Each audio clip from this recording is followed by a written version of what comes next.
All right, what's up, guys? We are looking at page 5 in the notes, estimating square roots. In class, you should have notes about what estimating means, what our goal is with estimating.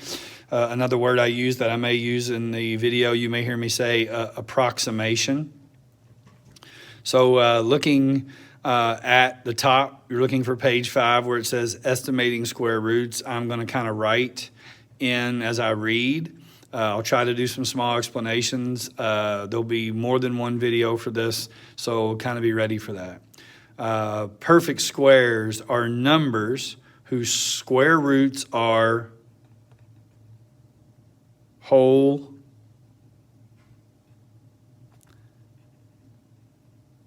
numbers, okay?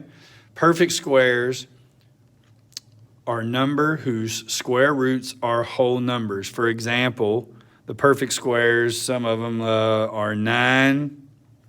Let's see, 25 is a perfect square. 100 is a perfect square. Out here, I'll do an example. An example is the square root of 16 is 4. So 16 is a perfect square because its square root is a whole number. Now, here we're going to talk about non-perfect squares. Over to the left, you see non-perfect squares.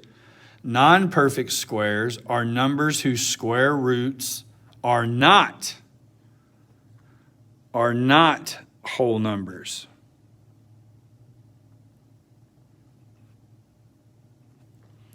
For example, that means that if you go to find the square root of one of these examples or a number, that means, and I'm just putting in parentheses, that means their answers would either be a decimal or a fraction, okay? So non-perfect squares, their square roots would be a decimal or a fraction. So some examples of non-perfect squares would be 6, 45. Let's try 180. Okay, those are some examples of non-perfect squares.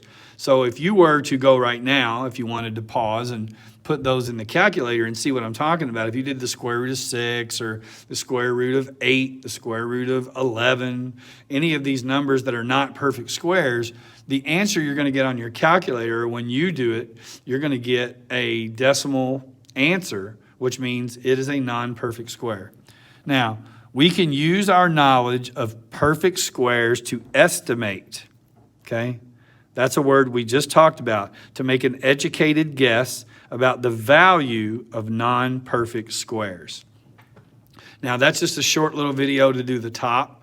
I'm going to go to the second video. I'm going to go ahead and post this video real quick, and then I'll get to the video part 2.